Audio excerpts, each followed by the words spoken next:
Oh.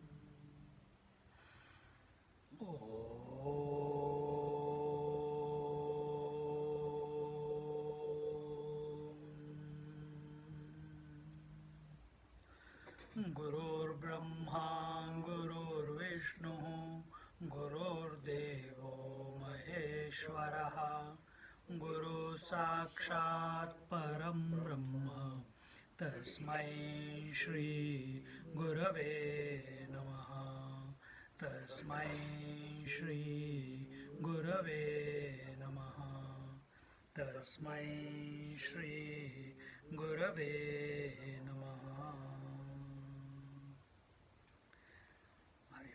We are in Jnaneshwari, chapter 11, Vishwaroop Darshan Yogo Nama, and we are in the OV number 36. And here we have seen Arjuna thought to himself, can I express him, can I press him to show me this universal form all of a sudden, even when none of his favorite devotees had done so, even though I am intimate with him, am I close to him as his mother Yashoda? But she also did not ask him this, even though I have served the Lord as best as I could it equal the service which is rendered to him by Garuda? But he too did not press the Lord to show him his universal form. Am I as close to him as sages like Sanakadi? But even they did not express to him their intense desire to see this vision. Now has the Lord more fondness for me than the cowherds and cowardesses of Gokul? But he also confounded the people of Gokula by feigning to be a child. He suffered birth in the womb on 10 occasions for someone, King Ambarisha, but withheld from him his universal form. This is the head and heart disposition that is required when we are approaching a teacher, when you are approaching the Lord, wherever, in a temple, in your altar, in the scriptures. Because we are reading scriptures, but scriptures will become our own only when we are totally surrendered to the scriptures, when we are reverence to the scriptures, when we respect every word that is given in the Bhagavad Gita, then the knowledge of the Bhagavad Gita will automatically become ours without our trying, because it will be her grace. See, we should never take anything for granted in life. Neither the Lord, neither the teachers, neither the Mahatmas, neither the scriptures, neither the husband nor the wife, nor the children. Where you take it for granted, you are inviting trouble or an response or an experience which you had never thought of. But when you are not expecting anything, when you are not taking them for granted, then you are ever alert. You are ever alert. See, that alertness should be inborn. And that only comes when sadhana happens, when we realize that everything that we have is not because we have gained it, it is because others have bestowed it upon us. Just like simple example, when we go and give charity, what if the other person says, no, I don't want? I gave you that example. Baba Amte had come, people collected the money and gave it to him. He says, I don't want money. So the need is ours. Need is not there. The person whom we are giving, it is not his need. How do we know? It is my need at this present moment. It is my need to conduct a satsang. Why? I am the first student of this satsang that is going on. That is why I keep doing it and never get tired of it. Why? It has to click. It is a continuous reminder. As many clicks as I can get, I am hungry for them. See, isn't it? But if I come here, no, I know it all, and you are fools of the highest order, and I have to impart this profound knowledge that I have got, and very soon I will have an experience which I can't even imagine at the moment. Isn't it? Never take anything. And that is the beauty of our culture, the Hindu culture. The moment you get up in the morning, we don't take it for granted. Immediately, Karagre vasate Lakshmi Karamule Saraswati Karamaddedu Govinda Prabhate Karadarshanam. The moment you touch, before you touch your feet to the ground, you don't take the ground to be taken for granted. You invoke the goddess earth. Prithvi Tvai Dhruta Aloka, that mantra is there. You chant that. The moment you take shower, immediately Samudre Vasate Devi. So they're different ones. Similarly, the moment you take shower, you don't take shower for granted, because today you have water, maybe tomorrow there is nothing. So Gange Chayamane Chaiva Godavari. So the water is the same. It could be dirty also, but the moment you chant that mantra in your mind, it is the purest water that is coming and blessing you. You will get horripulations. See? That same Gajanan Maharaj, if you read his biography or movie, they made the movie out of his biography, life. The first time that he was found, he was drinking water from a gutter. And the person, the yajman of this house, the host of that house, outside the house of which this gutter was flowing, he had seen him eating food from the rubbish heap, eating himself from the leftovers and feeding it to the dog also. And then to push it down, he came to the gutter, picked up the water, because in those days the gutters were outside, they were not underground like today. All the water is to come to the front and then it is to flow off. And he drank. And the host shouted, "You look young, you look intelligent. Are you mad? Don't you have any dignity that this water is not to be drunk? That this food is not to be eaten? It is all rubbish. And can't you see the germs in this water?" This gentleman, Mahatma Ji, Gajanan Maharaj, he turned around and said, "No, I see Ganga Ji flowing." And he picked up the water and showed him, "See, absolutely clear, there is nothing." That becomes your experience then. Once you start seeing divinity, this is the way you wash your mind with reminding the mind that everything is divine. Every morning is divine, the earth is divine, the water is divine, the sun is divine, Bhurbu Asva Tatsavitur Varenyam. And your whole day gets pervaded with divine thoughts. Then automatically, somewhere along the way, at its own pace, at its own time, in its own whatever way he wants it to come to you, when you are ready, your vision will change. Your vision will change. A small child, that Bhageshri, in the camp, I told her, "I got a young mother called Bhageshri. From that day onwards, she's taking me like a son." I go to her house, she feeds me. Before I used to feed her. After the retreat, she feeds me every time I go to her house. Then I have to rest afterward. She'll come to the bed, sit cross-legged, take my head in her lap and give me massage. My baby has to sleep now. Don't disturb everyone. She screams at others. See? She's play acting, but the real mother in her will be invoked only at the right time. She cannot fast forward it at a physical level. Right now it's at the emotional level. It's an idea in her head. See?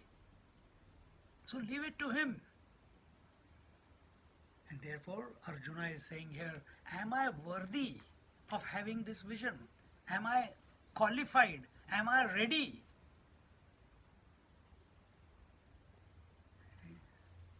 So here he continues from the 36th verse. हा ठायवरी गुज याचिये अंतरीचे हे निज केवी उरा उरी मज पुसो ये पा आणि न पुसेची जरी म्हणे तरी विश्वरूप देखलिया विणे सुख नोहेची परी झिणे तेही विपाये म्हणोनी आता पुसो अळुमाळसे मग करू देवा आवडे तैसे येणे पर्वताला पवर्तला साध्वसे पार्थू बोलो परितेची ऐसे निभावे जे एका दो उत्तरा सवे दावी विश्वरूप आघवे झाडा देऊनी अहो वासरू देखलियाची साठी धेनू खडबडोनी मोहे उठी मग स्तना मुखाची भेटी काय पान्हा धरे. He says, how could I then ask him all of a sudden to disclose his great secret? But if I do not ask him now, I shall feel not only ill at ease, but shall find it difficult to live. I shall now casually ask him about it and then act according to his pleasure. Another beautiful lesson. That I'll casually ask him. You suss it out. Is he ready to give it to me? So he's not taking the teacher. Remember, he started off with ignorance about what? Not only about who he is, what creation is, what Lord is. Now, from first verse of chapter 7 till the last verse of chapter 10, the Lord has said, this is what I am. And Arjuna has not got enough of it. He wants more. And what is that more? He wants the total package. He wants it all in one go. Because he knows, Krishna himself has told, that infinite number of lives you and me can continue talking about my vibhutis, my expressions. But I am other than them. And I am much more than all the vibhutis put together. Why? Because all the specific expressions in this creation occupy only a part of my being. I am much more than what you are experiencing this cosmos. So Arjuna wants the total deal. And that is what he is saying, that I shall now casually ask him about it and then act according to his pleasure. Thinking thus, he made bold to ask him, but with some trepidation. But he did it so skillfully that the Lord, in reply to his one or two questions, disclosed to him his universal form. O sages, the mere sight of the calf makes the cow stand up with a clatter. How will she then withhold her milk when the calf begins to suckle it?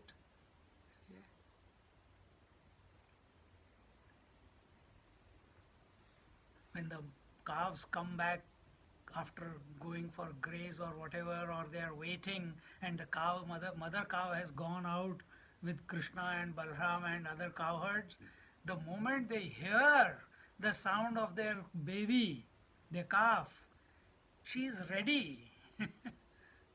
How much more it will be when he's caught the nipple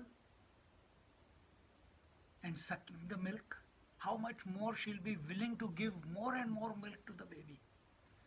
Exactly the same way. Arjuna, the calf, Krishna, the cow. Arjuna has caught Krishna. How? Through words. Why will the mother Krishna not give him more than he is poor? He also wants to pour out. Because here is one disciple, here is one devotee who is so qualified, who is ready, who is capable, who is worthy. See, every teacher, every parents are looking for a children like that. Teachers are looking for, are available for a student like that, isn't it? into whom they can pour everything that they have. See? Have we become that type of a student?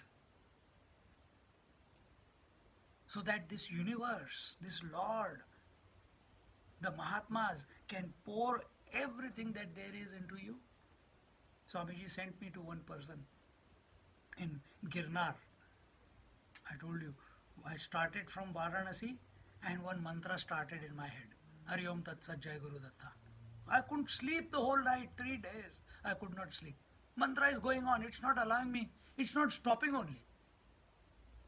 And when I reached there after 3.5 days, the Mahatma is sitting at the door, at the gate, and outside the gate it is written, Hari Om Tat Sat Jai Guru Datta. I had never been there. And the Mahatma says, oh, at last you have come. And then same evening, he called me to his room and he said, yes, what do you want? I said, I want Swarup Darshan. I want to be established in me. If you can help me in whichever way. He says, I'll show you my way. He was a Kundalini sadhak. He says, I'll give you whatever I know. Can you get up in the morning at 3:30, 4 o'clock? I said, yes, what time? He says, be ready at 4 in the hall here. The room will be open and we'll begin. For 9 days, every day, he kept his hand on my head. I don't know what he did. 10-15 minutes. And after 9 days, he said, I have given you whatever I had, I have poured it into you. Now it's up to you to unfold it. Krishna will also do the same thing. He'll pour everything into it. Everything into the student. Because he's available at this moment. The creation also unveils itself when we are ready, when we are integrated. Unveils means what we see is only names and forms. Unveiling means we see the substratum behind all the names and forms. See? If you take in Panchadashi, this thought comes, if the student there says, how do I see this reality in the creation? You keep saying everything is this reality. How do I see the reality in creation? I see space, I say air, fire, water, earth. How do I see the reality? My attention always goes to the forms and the names. He says, okay, let's take the first one. Takes one example. He says space. He says, what is space? This is space. I know this is space. This space is agreeable or very dear to me because without space I cannot exist. Agree? He says yes. What other quality of space is there? Space's quality is? What is the quality of space? Huh? No, that is accommodation. It accommodates. The whole universe is in the space. Space is not in something. So the quality, its specific quality is to accommodation, roominess, and I know this is space, I know this space is dear to me, and it has a quality called accommodativeness. So this quality of accommodativeness or the quality of sound, sound is another quality of space. This is the illusory aspect of space. And what is the real aspect? This is existence. I know this is consciousness. This is very dear to me. Anand. So this Satchidanand, which is hidden behind the accommodativeness and the sound, that is the reality. But sound and accommodativeness is what we perceive. Come to fire. This is fire. I know fire. The fire is very dear to me. And what is the quality of the fire? Heat and light. Its own quality. Heat and light of fire is the illusory aspect. Asti Bhati Priya, this is the reality. And that reality, this existence, consciousness, bliss or Asti Bhati Priya, this is I am. So I am my own nature, I am superimposing on that fire. The first three. The last two are the illusory aspect. Everything in this, the teacher says, Vidyaranya Swami says, everything in this creation, as you keep practicing it again and again. So now this camera is there. This is a camera. I know this is a camera. This is the camera is very, very dear to me. And what is the quality, specific quality of the camera? That it has a form, that it can capture, it can video, it can record, it can make a call, it can SMS, etc., email, etc. All those are its qualities. All those qualities are illusory. The real aspect of it is Asti Bhati Priya. It is Bhati. I know it is Priya. It is dear to me. This is borrowed to or lent out to this camera from the self. So just take another example, if you can understand. I'm sure you can understand. Mud. Mud becomes a pot. You make a pot out of it. Mud was before also, mud is now also in the pot. But what is the quality of a pot? It is hardness. It has a pot space. Tung tung tung, it can make sound, a particular sound. It is useful. Are these qualities there in the mud? What are the qualities of the mud?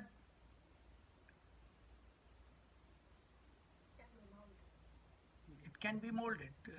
No, but what are the main qualities of the mud? Earth. What are the qualities of the earth? First is, it can crackle, it can make sound when the earth moves. Second is, you can feel it. Third is, it can be made into some form. Earth has a form, various countries say that. Fourth one, go systematically. Then is taste, you can taste the mud and you can smell the mud. Can you do all these four about the pot? Yes, but there is something extra. And what is that extra? The form is there, the name is there, and its particular quality is its usefulness, its accommodativeness. Because you created a space in that space was unavailable in the mud. But now when it is made into a pot, the pot is hard, it is brittle, it can be broken, but the mud remains the same.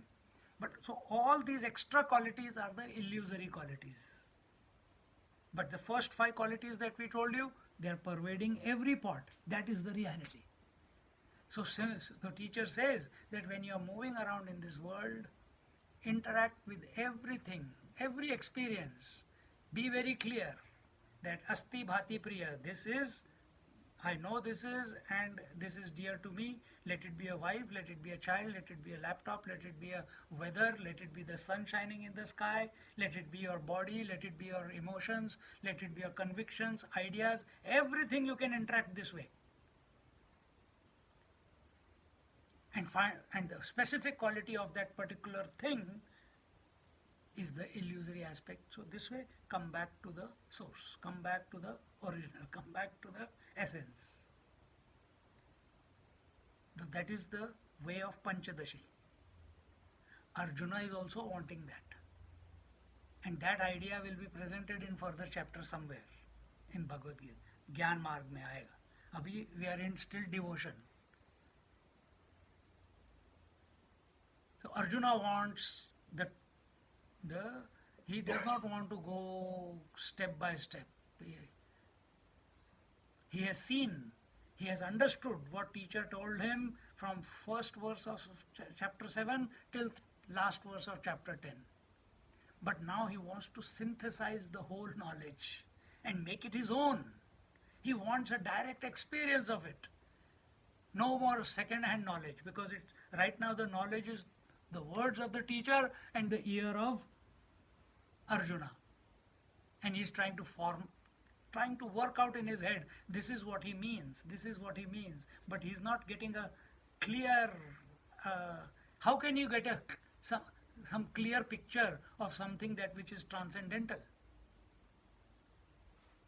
So here, he says, thinking thus, he made bold to ask him now, but with some trepidation. But he did it so skillfully that the Lord, in reply to his one or two questions, disclosed to him his universal form. The mere sight of the calf makes that example we have seen, makes the cow pour the milk out. पाहापातया पांडवाचे नावे जो कृष्ण राणी प्रतिपाळू धावे तया ते अर्जुने जव पुसावे तव साहिल काई तो सहजेची स्नेहाचे अवतरण आणि येरू स्नेहा घातले आहे माझवण ऐसिये मिळवणी वेगळेपण उरे हेची बहु म्हणवनी अर्जुनाची या बोला सरिसा देव विश्वरूप होईल आपैसा तोची पहिला प्रसंगू ऐसा एकीजे तरी.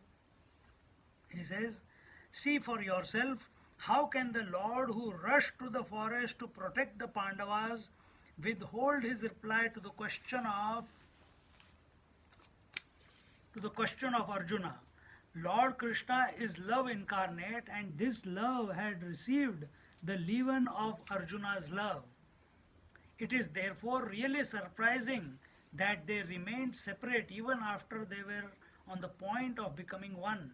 The Lord acceded to the request of Arjuna and showed him the universal form. I shall describe this event from the very start. Please listen. They continued. From whose point Arjuna and Krishna are separate? From the worldly point, from the Arjuna's standpoint. From Krishna's point of view, is there any separation?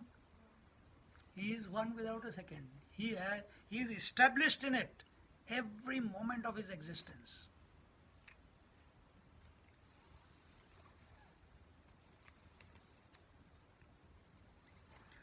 So now the questions of Arjuna. Arjuna uvacha madanugrahaya paramam goyam adhyatma sanjnitam yat vayoktam vachastena mohoyam vigato mama. He says, as a favor to, Arjuna says, as a favor to me you have propounded the ultimate mystery called the self, by which my delusion is gone. Remember chapter 1 and till chapter 9 and in 10 there was no question, but till 9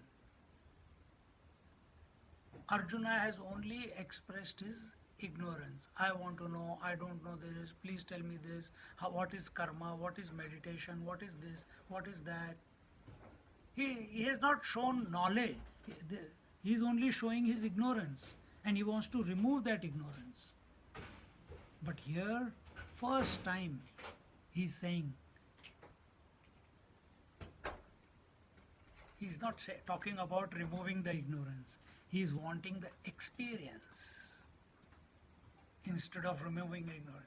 He is saying it very categorically that everything that you have told me for so long, as I said before, from first verse of chapter 7 till here, I have known.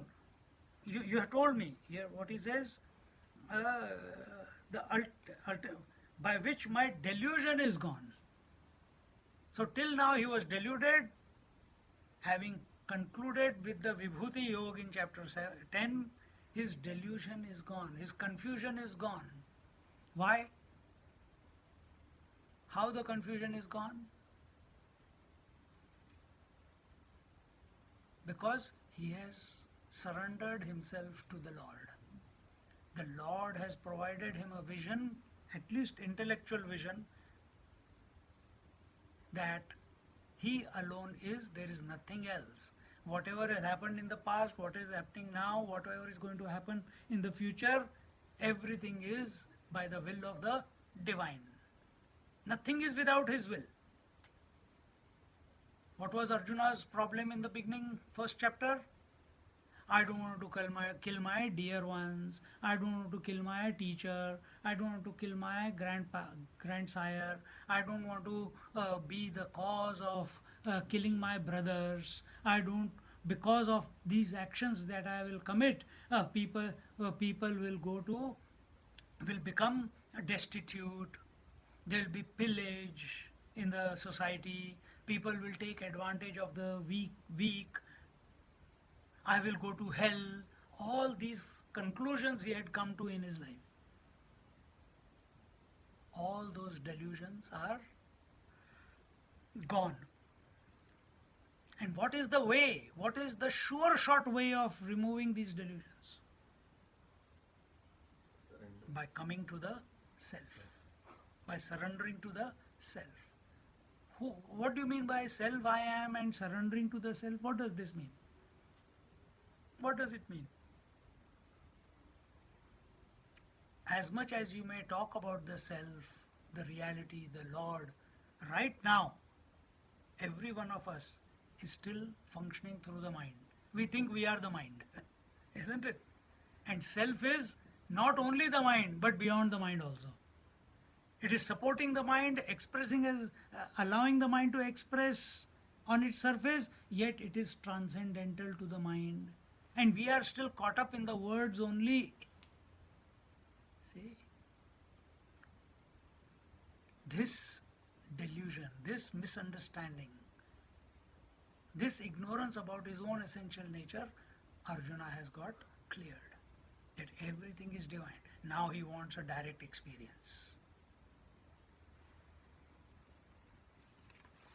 मग पार्थू देवा ते म्हणे जी तुम्ही मज कारणे watch केले जे न बोलणे कृपानिधे जय महाभूते ब्रह्मी आटती जीव महादादीचे ठाव फिटती ते तैजे देव होऊनी ठाकती ते विस्वणे शेषीचे होते हृदयाचिये परिवरी रोविले कृपणाचिये परी शब्द ब्रह्मासही चोरी जयाची केली ते तुम्ही आजी आपुले मज पुढा हिये फोडिले जया अध्यात्म ओवाळिले ऐश्वर्य हरे ते वस्तू मज स्वामी एकी हेळा दिधली तुम्ही हे बोलो तरी आम्ही तुझ पावोनी कैचे परी साचची महामोहाची Puri बुडाले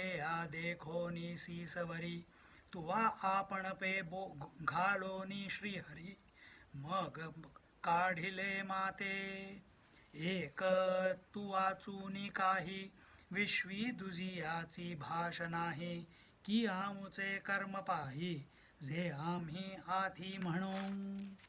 He says, then Arjuna said, O gracious Lord, you have explained to me very clearly what is beyond speech. When the five gross elements get dissolved in Brahman and the self and Maya became merged in you without leaving a trace, the form that you have is your resting place. Only it can be spoken in this way. What is the resting space you cannot talk about. What is the self you cannot talk about. Because the only way of communicating is the language, the thought, the words. And the Lord or the Paramatma or the self is beyond the words, beyond the mind, grasp of the mind. And mind functions only in thoughts. Thoughts are nothing but words. So what is that place? Where Maya becomes merged in you without leaving a trace behind. What is the expression of Maya? Name and form. Where there is no name and form left behind. Even the word Brahman is not left behind to be called as Brahman. Lord as Lord, no. Shiva, Vishnu, no. What is.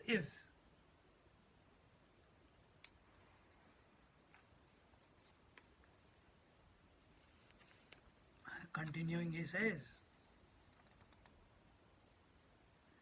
You have laid bare before me the secret of your heart, which you had not even communicated to the Vedas. See, you have laid bare the secret of your heart, which you have not communicated to the Vedas, because Vedas cannot tell you what the truth is. Vedas cannot make you realize the self. Vedas cannot make you realize the truth. They can give you the pathway, but the destination, they are indicating this is the destination. Like he said here, that place where there is no trace left behind by the Maya, that place is the resting place. But there is nothing left. That is the resting place.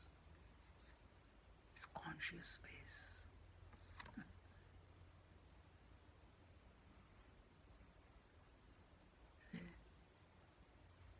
So he says, you have not given even this vision, who you are, you have not even communicated to Vedas, because they can't tell me. You imparted to me in a moment the knowledge of the self, for which Lord Shiva had renounced his riches and become an ascetic. In a moment the Lord gave him the knowledge. When did he give him? Chapter 2. Where the Lord first scolds Arjuna, Klebya Masmagam Partha, don't be an impotent. Arjuna says, how dare someone scold me like this? But then he wakes up. And then he says, Karpanya dosho pahata swa, pichhami tvam dharma sammudha cheta, yat shreya syat nishchitam bruhi tanme, Shishyasteham shadi mam tvam prapannam. I am your student and I am your disciple. But I still think all the doubts that I have presented before in the chapter 1, that I don't want to kill my relatives, my teacher, this, that, all the list that I gave you, I still think that my conclusion is the correct one. But I surrender to you to change it, and please, yat shreyam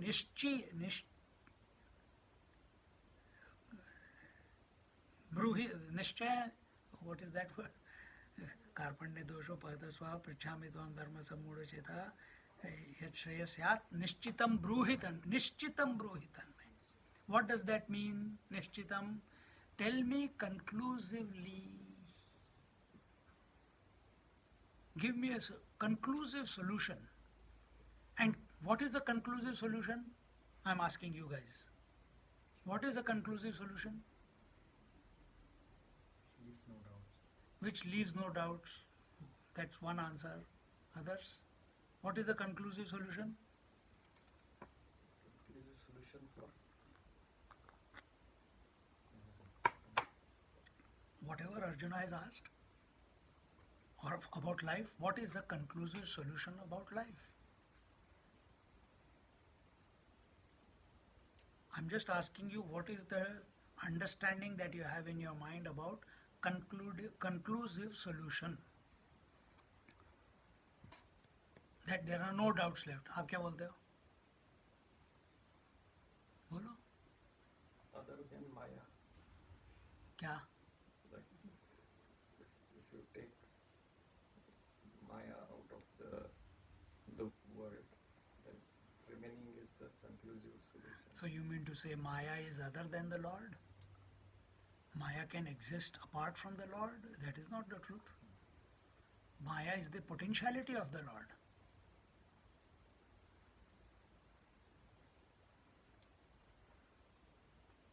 Isn't it conclusive proof when you are that, when you kind of taste it, when you be that? I'm not asking subjective experience. I'm asking you, what does conclusive, what was the word? Solution mean? Without doubt. No, you're giving me an answer. I am asking you, what does conclusive solution mean? That's what I wanted to know. No, Yeah. Conclusive solution means when... everything that I need to know. The conclusive solution is such a solution after which no doubts are left, nothing more needs to be known afterwards. There's no more seeking afterwards. So nishchitam bruhi tanme means tell me conclusively answer to pacify my doubts in such a way that such doubts or any other doubt never ever appears in my mind. That will be the conclusive solution. And what was from verse number 10 in chapter 2 till verse number 30 or 32? What did Lord talk about? What is Atma? Atma is that which cannot be burnt, which cannot be cut, which is the essence of everyone, that which is one without a second, that it seems to be many but actually is one. Huh? The whole, so many verses he talks about that. And how much time did it take? Only 2 questions he put. The moment he surrendered, I am your disciple and I am your devotee, 2 verses, 3 verses later, sentences later, the Lord immediately gave him the answer. Now he remembers, Arjuna, that you are so compassionate, O Lord, that my mere once I asked and you are so, loving, that if a person, and he asks sincerely, whenever you ask sincerely, any teacher, why a teacher, this whole cosmos will turn itself upside down to satisfy your query. But it must be a sincere search. You call out, answer comes. In which manner it comes, it's not your problem. The nature supports.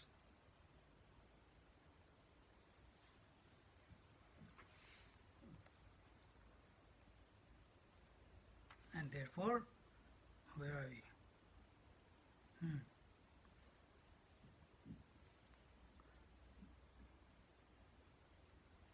But after attaining you, how can I think myself as separate from you and speak thus? Truly you rescued me from the flood of delusion in which I had sunk up to the head. There is nothing in this world which is without you, but it is my great misfortune that I am talking to you as if I am separate from you. So, what does this show? That there is absolutely no doubt as to the nature of the Krishna that is standing in front of Arjuna, or in our life, the Lord. Whatever our concept of the Lord or the self is, they are not the concepts, they are reality. But this doubt comes, as Arjuna is, Neshwar Maharaj is saying here. He is putting it into the mouth of Arjuna in his commentary. That then I'm still feeling, I'm not able to synthesize this because I still find myself talking to the one who is all pervading, who is infinite, who is inside me, outside me, everywhere. And yet I'm talking to him, this is going a bit crazy, man.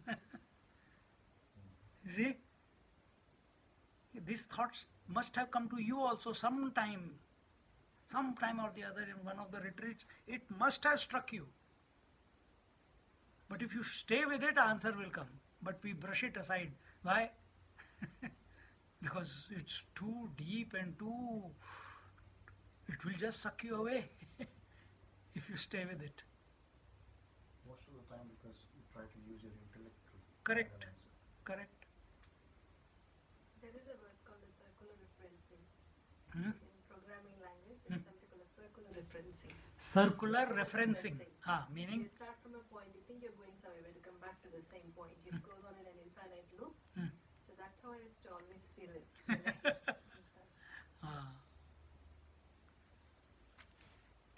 It points to itself.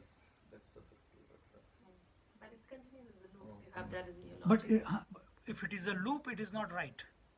So it's not right. It's right because you start from a point and you think you're going somewhere, but it actually brings it back to yourself, to the same point again and again. Okay. From anywhere you start, it comes back. It's like you can go into it from anywhere. There is no end to it. So that is fantastic. Yes. That is fantastic. When you come to, because thoughts normally take you away from yourself, but if you have the thought of the Lord who is inside and outside, whatever way, and you think that everything is the Lord, And what I gave you the example of Panchadashi, every thought will bring you back to yourself only then. Every experience will bring you back to the self. That's the same thing Swami Vivekananda had said. What? Same thing, you come back to the same point. After doing all this, It will always come. come to 0 point. But whether you take it as a linear event, that I start from birth and one day I will come back to myself, that is also true. That might, if that is your conviction. But here we are saying that every moment, the fact is that I have not gone anywhere. See, who goes away and comes back? The loop is not for the self. The loop is for the mind. Self does not go anywhere. It doesn't need to.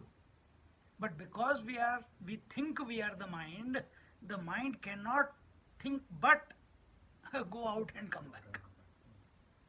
The same thing Nisargadatta Maharaj also says, like everybody is a point of conscience. It's a point in consciousness. In Consciousness. So from my point, if I'm in the whole, from my perspective, this is a point of consciousness, and I'm looking from here into the whole world. From that Your point, your point, it's all different points, but it's all the same. From That- whichever point you're starting, it's the same. It's in the same whole. and yet there is no point. Yes, there is no. It's Yet just- there is no point. It's where So the magic- only for word play we are using this type of Yes, yes, language. just to- Just to give an Explanation. Yes. something has to be said, True. so we are saying it like that. Like you. Otherwise it's just the one thing, that's it. And that Arjuna is still, it has not clicked to him. That how come then I am speaking to infinity? Standing in. How can I speak to infinity? How can I speak to the reality? This is his question. There is nothing in this world which is without you, but it is my great misfortune that I am talking to you as if I am separate from you. You can take it in this way also, that Arjuna, because it has not happened to him, he is intellectually convinced, but why he is saying that it is my misfortune? Because he hasn't got that divine vision yet, where he sees that he is not, where he loses his individuality and merges into the divine. That has not happened to him yet. A spark of individuality is still there. And till that individuality is there, the communication between the seeker and the sought, the seeker and the Lord, it will go on. This happens on the seat of meditation also. You are thinking about the self. Who am I? Who am I? Who am I? Who am I is still a thought, which means it has not still clicked. Till the penny doesn't drop. Am I an idiot that I am asking myself who am I? I am. Why am I asking who am I? Like the penny dropped for Parshuram. He went to the mountain, dug the mud, made a statue of the goddess. For 12 years he did the puja of Tripura Devi. After 12 years he realized, man, I dug the mud. Is mud important or I am important? I am. I made the statue of the goddess and gave her importance that she is divine. Who gave the importance? I gave the importance. I did the puja of this goddess whom I created. Then who is important? Goddess is important, I am important. And with this doubt he says, goes to Dattatreya Maharaj, he says, according to you I did everything. But what is more important? I is more important or the mud is more? The mud out of which the Tripura was made, to which I gave a status of divinity. Who is more important? That one or? He says, good, it took you 12 years to come to this point, to this realization. He says, of course you are. Then what is reality? You are the reality. He says, 12 years ago when I came to you, before you I met one Mahatma, I asked him and I left him because he also said the same thing, that I am the reality. Now it clicks to him that because he did not accept the first Mahatma's diktat, he asked the Mahatma, who am I? What is reality? He says, you are the reality. Yeah. Without doing anything, I am the reality. No tapasya, no sadhana, no pranayam, no yoga, no scriptures, nothing, and I am the reality. He says, yeah, you are right. You go to that teacher. That teacher made him 12 years of sadhana. And after 12 years of running around, climbing a mountain, digging the soil, making the statue, doing the puja, eating only one meal a day, sitting in that hot sun and doing the puja every day for 12 years.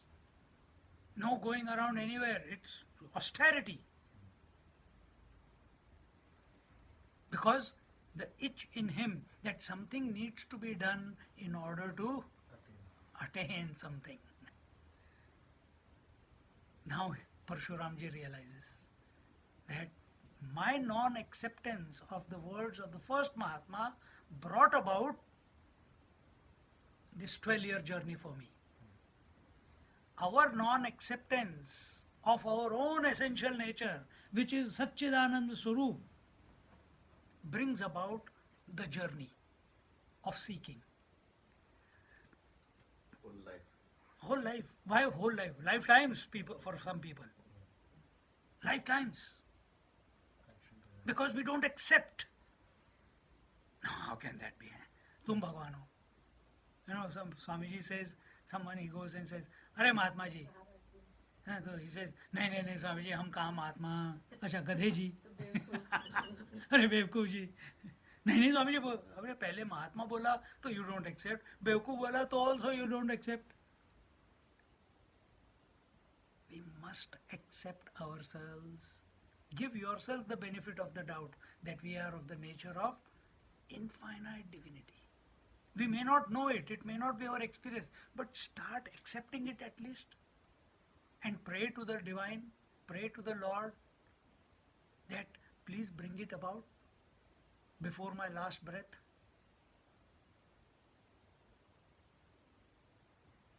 And those who have done it, those who have got this, come to abide in that experienceless experience, they are called Jivan Mukta Purusha, who continue to live in this. Even today there are so many. See? Jnaneshwar Maharaj says, मी जगी एक अर्जुनु ऐसा देही वाहे अभिमानु आणि कौरवांते या स्वजनु आपुले म्हणे याही worry याते मी मारीन म्हणे तेणे पापे केरिगेन ऐसे देखत होतो दुःस्वप्न तोचेव विला प्रभू देवा गंधर्व नगरीची वस्ती सोडूनी निघालो लक्ष्मीपती होतो उदकाचिया आती रोहिणी पीत जी किरडू तरी कापडाचे परी लहरी येत होती आसाचे ऐसे वाया मरतया जीवांचे श्रेय तुवा घेतले आपुले प्रतिबिंब नेणता सिंह कुहा घालील देखोनी आता ऐसा धरीचे तेवी अनंता राखिले माते. He says, Arjuna is saying, I was entertaining the egoistic feeling that I am a person by name Arjuna and used to think the Kauravas to be my kinsmen. We also feel the same way, that I am so and so person and what is my existence due to? And as long as I think I am someone, naturally there will be relationships. To live at relationship level, you are inviting trouble. What is relationship? Mother, father, brother, daughter, sister, uncle, auntie, grandfather, grandmother, mother-in-law, etc., etc. So he says that I used to think the Kauravas to be my kinsmen. On the top of that, I suffered from a bad dream that by slaying the Kauravas, I would commit sin and meet with a bad fate. See, in Karna, there is a Surya Putra Karna serial going on. In that one incident comes, and that is Karna is killed at the end. And when is he killed? When he is off his chariot, his Vijay Dhanush is in the chariot, and he is trying to take the wheel of the chariot out of the mud. It has got stuck there. And Krishna tells Arjuna, kill him now. He says, give him a challenge. He says, Krish, I invoke you for a battle. He says, let me get my Vijay Dhanush. He says, Krishna says, tell him no time. You have to fight the way you are right now. Karna says, this is not fair. Krishna says, was it fair when you kept mum when Draupadi was being disrobed?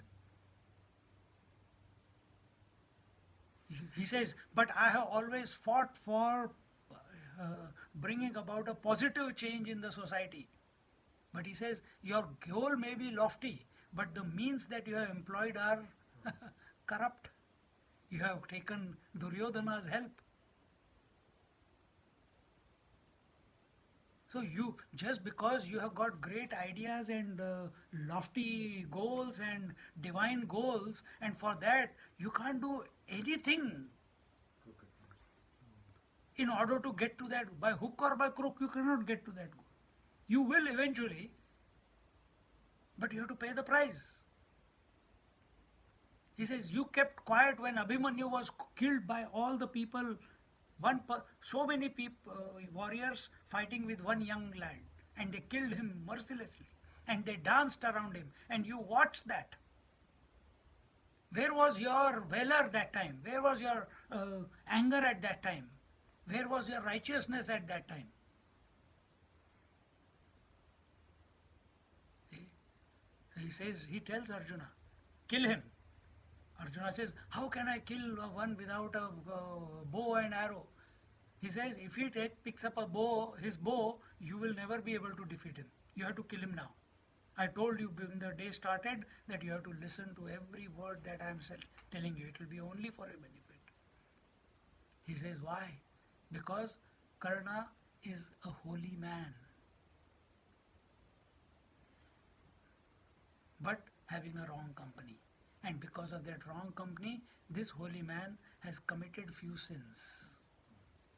To unburden those sins from his mind, he needs to be killed and made free. Who can say that? You and me say, the way we are at this moment, we will be put behind bars.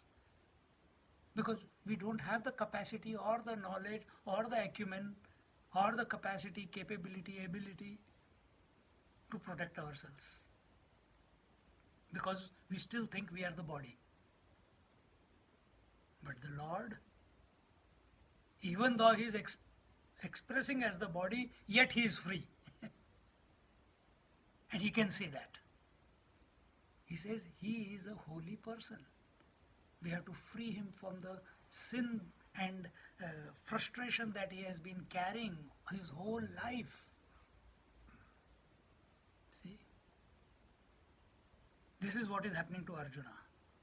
This is how his vision is slowly getting transformed. It's a gradual transformation. Things, for some people it may happen spontaneously, but then it goes away also spontaneously. But to remain steady in that, it's not just an intellectual conviction, but in that vision that is presented by scriptures or Mahatmas or the Lord, his grace has to be there.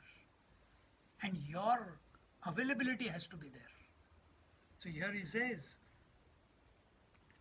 on the top of that I am suffering from a bad dream that slaying the Kauravas I would commit sin and meet up with a bad fate. That's why in the first chapter Arjuna says that if I kill my own cousin brothers, I will go to hell. At that very time you woke me up, O Lord. I left the city of Gandharvas, divine singers, and was rushing to the mirage to shake the thirst. I was experiencing the sharp pangs of snake bite, although the snake was made of cloth only. I was also under the delusion of ignorance that I was dying. Why? You remember the lips were parched, the hands were, they could not hold the bow and the arrows, his knees were jelly-like, and he was collapsing as if the life was getting sucked out of him. This is what happens when despondency takes over. where you feel you are good for nothing. And one must come to this stage.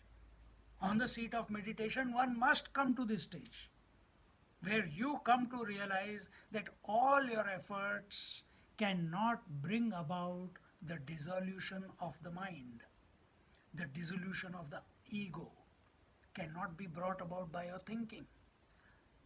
But for that, just by thinking here now, I told it, oh, mind cannot be removed by my thinking. Nothing will happen. It has to come from within as your own realization that no amount of my efforts is ever going to dissolve the ego. Ego gets dissolved only by the grace. Only by the grace. Mind gets dissolved only by the grace. Because even if you dissolve the mind, the thought that I have dissolved the mind is still there. Even if the whole world is not troubling you before you go to sleep, but the thought of sleep is still there. That thought of sleep also must get dissolved, isn't it? You see? You must get sucked in. It must suck you in. And then the one who was desiring sleep is no longer available. He doesn't know that he was desiring. He doesn't say that, oh, I got my sleep, I'm sleeping. He doesn't say that. Same way, when we come to the divine, when the divine sucks us into his grace, there's no one left behind to say, I have realized the divine.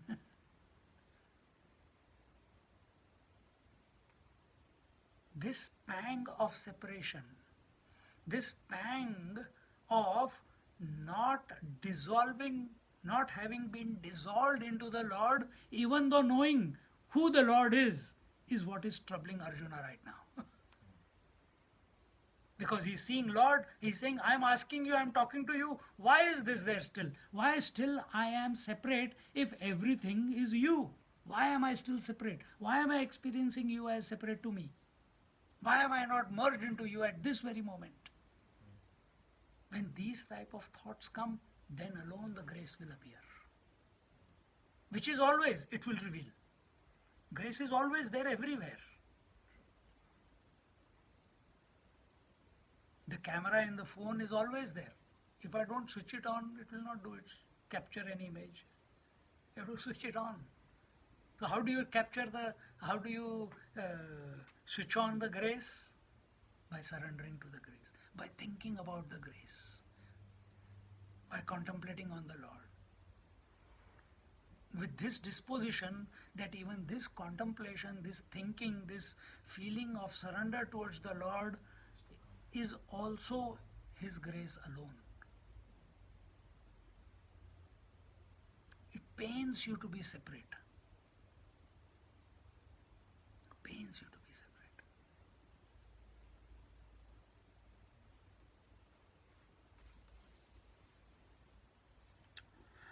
All the credit to you that you rescued me from this delusion, like that of a lion who was duped into believing that the image which he saw in the well was of a different lion, but was prevented from leaping into it. O Lord, you saved me from self-destruction. Is self-destruction possible? No. Self can never be destroyed. So when the word self-destruction is being used, it is about the relative self. Self-destruction, in another way you can say, self-destruction is when you are not abiding in the self as the self. That is self-destruction. When you still see the multiplicity, you see the duality, you see the sense of, there is a sense of difference. That is the self-destruction. Body level. Exactly. Where this unifying factor is missed. You go, see, now with this knowledge, when you go to the ocean, you will still see the waves, but you know it is all what? Water. You will still see the cloth, but you know it is nothing but the thread. Similarly, you will still see the names and forms, but your attention will be on the Satchidanand Swarup. And that Satchidanand Swarup, I am. Without me, nothing is. This is all an expansion of me alone. Expansion of me alone, not the expansion of the self. expansion of the potentiality that is inherent within the self. Self has got nothing to do with the expansion or contraction. The mind, in the mind there is expansion and contraction. Contraction is deep sleep, expansion is dream and waking. Self has got nothing to do with it. Then where is it happening? In the mind. What is the mind? Potentiality of the mind. And that potentiality expresses in two ways, manifest and unmanifest. Manifest, waking and dream, unmanifest, deep sleep.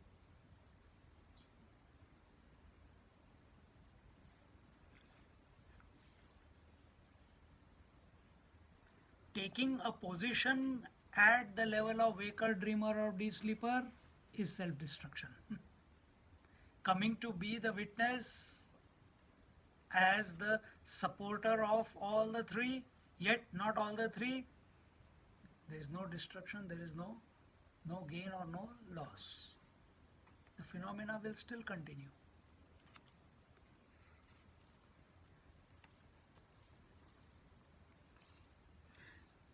एवी माझा तरीत ये तुलेवरी एथ निश्चय होता अवधारी जे आताची साता ही सागरी एकत्र मिळीजे हे जगची आघवे बुडावे worry आकाश ही तुटोनी पडावे परी झुंजणे न घडावे गोत्र जेशी मज ऐसिया अहंकाराची ये वाढी मिया अग्रह जळी दिधली होती बुडी चांगची तू जवळा एवी काढी कवणू माते नाथिले आपण पा एक मानिले आणि नवतया नाम गोत्र ठेविले थोर पिसे होते लागले परी राखिले तुम्ही मागा जळत काढिले जोहरी तैते देहासीच भय अवधारी आता हे जोहर वाहर दुसरी चैतन्या सकट. He says, I had resolved that even if the seven seas met to engulf the world, or the whole world was submerged under waters of or the heaven fell in a crash, I would not face the eventuality of a war with my kith and kin. I was thus plunged headlong in the depths of obstinacy due to my uncontrollable self-conceit. These are thought fixations which every person goes through. One girl used to stay with us, and she had all a list that I want the husband, my prospective husband, to be like this quality, this, he should be able to do this, everything. Hey Baba, you want all this, but what are you? What qualities do you have? Can't make food, doesn't keep the house clean, doesn't make her bed every day, doesn't take shower every day, very manipulative, number one liar, and you want all these qualities in a person. How will you attract? Huh? You should be also, to some extent you should be there. Then that type of person will come.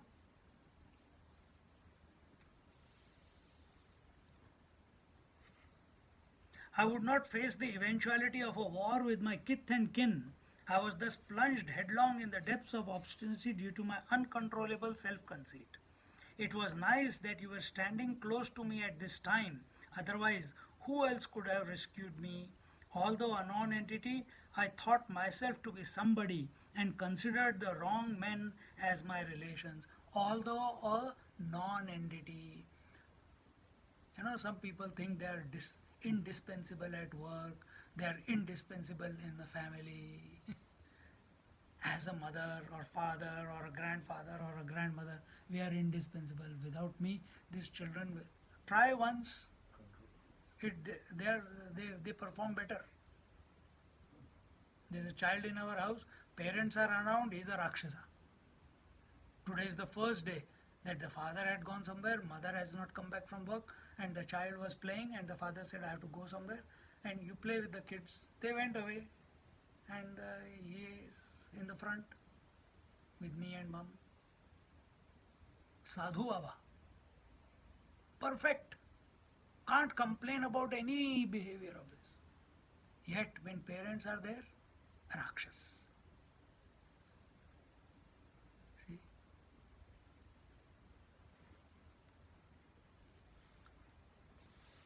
Similarly, the moment we become someone, we become a father, mother, daughter, brother, sister, we become the body, we become a breathing person, we become an emotional person, we become an intellectual.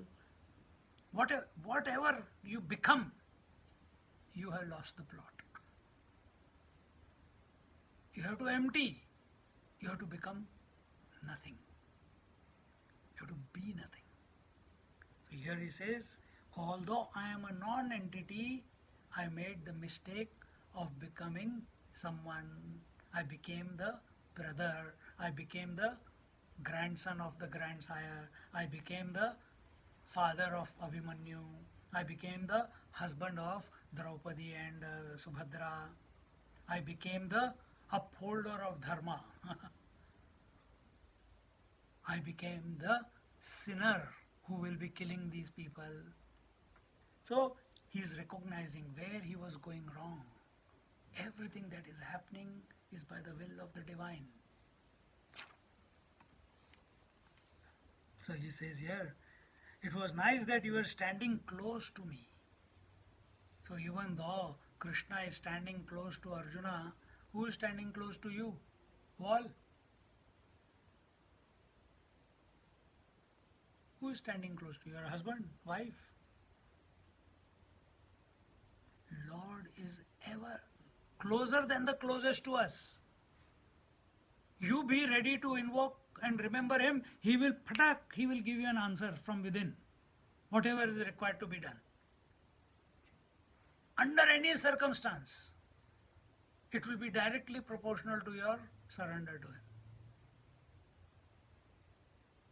You surrender to him, you call out to him.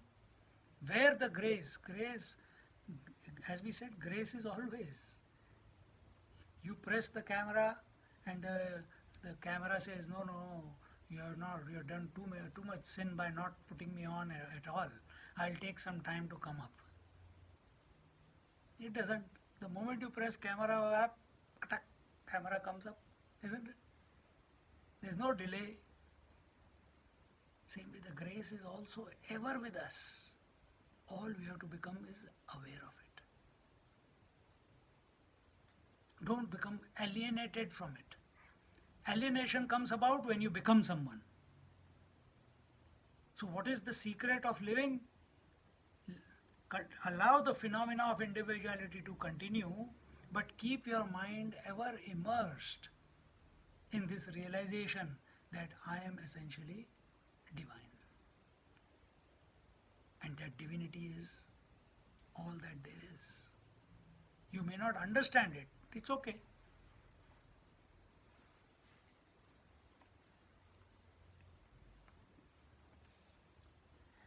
I was possessed by this great madness, but you saved me from it. When we were on the point of being burnt in the house of lack, you rescued us from there. But there was only danger to our body. But in this fire of delusion, there was a risk of the destruction of my very own self. See? One must not live an ignorant life. Life has brought you, all of you, the Bhagavad Gita into your life. Life has brought me, the Bhagavad Gita in my life. The mind is able to appreciate it. You are able to appreciate it. Live those convictions. Remember them. Contemplate on them. Meditate on them. That how is this Lord all pervasive inside and outside? God, reveal it to me. Don't continue to succumb to the name and form. Don't continue to be lustful of the world, of the objects, of the people, of the beings, of the possessions. There is no end to it. We may speak very, very high words and be able to give lectures, etc., and understand also. But inside, if the what do you call, the lust for the world is still there, all this has gotten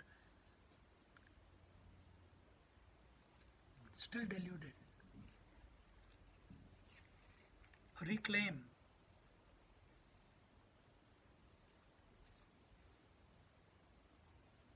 But then there was only danger to our body, but in this fire of delusion there was a risk of the destruction of my very self. Chinmayananji used to say, introspect, detect, negate, grow and be wise. The other is what? Get opposite of that. This is meditation. Other is what comes in chapter 2 Bhagavad Gita. Attachment leads to identification or attachment, it leads to desire. Desire has two options. Either it will be fulfilled or it will not be fulfilled. If it gets fulfilled, it will become greed. Greed cannot be fulfilled. If it is not fulfilled, you always become angry, whoever is the obstacle in allowing your desire to, stopping your desire to be fulfilled or your greed to be fulfilled. The moment anger comes, there is loss of memory. Where there is loss of memory, there is delusion. And due to delusion, there is no discrimination of what is right and wrong. And that is the destruction that Arjuna is talking about. That you self-destruct. When you lose the semblance of what is righteous and what is unrighteous, what is right and what is wrong in life. Why? Because we are living under the purview, under the umbrella of attachment. And its progeny is desire, anger, delusion, loss of memory and lack of discrimination. Discrimination is not man and woman, up and down, hunger or no hunger, Chinese or Indian. This is not discrimination. Discrimination is between always truth and what is untruth. Truth is the self and untruth is everything other than the self. That is discrimination. Once you cannot understand what is discrimination, that's the fall of man.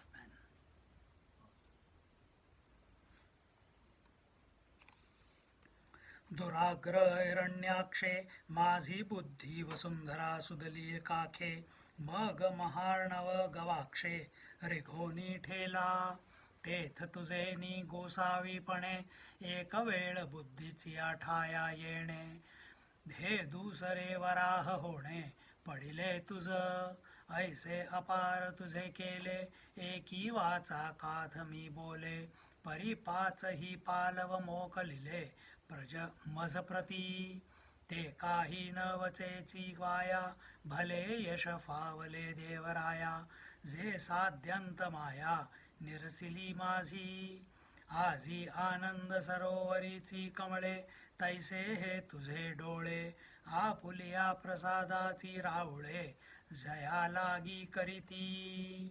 He says, just as demon Hiranyaksha had seized the earth in his armpit and hid himself in the bottom of the sea, so my perverse obstinacy had smothered my reason in the abyss of delusion.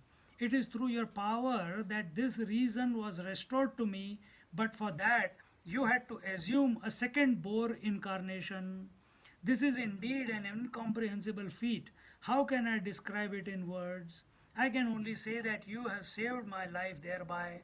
The trouble you took for me has not been wasted, and you have succeeded in destroying my ignorance. How can a person suffer from delusion after he has received the graceful glance of your eyes, which are like lotuses blooming in the lake of bliss? So this is all the gratitude that is pouring out of the heart of Arjuna. If our gratitude does not pour out for our teacher, our masters, our scriptures, from whom we are gaining so much,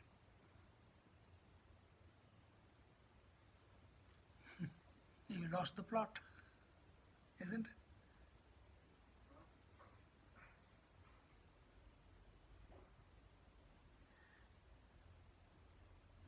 हा होतया हि आणि मोहाची भेटी हे Cayce पावळी गोठी केवती मृगजळाची वृष्टी वडवा नरळेसी आणि मी तव दातारा ये कृपेची ये रिघोनी गाभारा घेत आहे चारा ब्रह्मरसाचा तेडे माझा जी मोह जाये एथ विस्मो काही आहे तरी उद्धरलो की तुझे पाये शिवतले आहाती. He says, it would be improper to say so. How can the water of mirage quench the submarine fire? O merciful God, I have the innermost sanctuary of your grace and I am now experiencing fully the knowledge of Brahman. Is it any wonder then that my delusion is totally dispelled? O God, the merciful touch of your feet has brought about my salvation.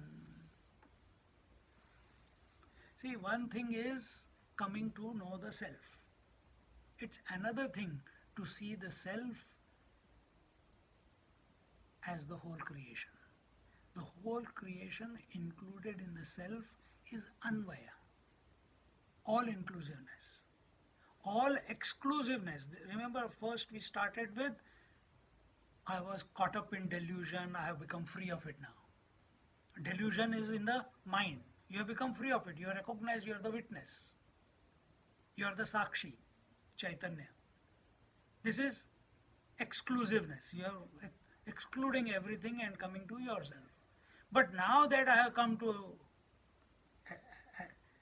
ascertain that I am this uncorruptible self, which is without birth, unborn, undying, Nitya Shuddha Buddha Mukta Surupa. Now what next? The next part is this, that this self alone is the entire cosmos. It is supporting the whole cosmos. The whole cosmos is in this self, yet this self is independent of the cosmos. Which is your experience? All the roles that you play is nothing but you. You are supporting all the roles, but you are much more than the roles that you play. Now take that at the totality level. Exactly the same way. See?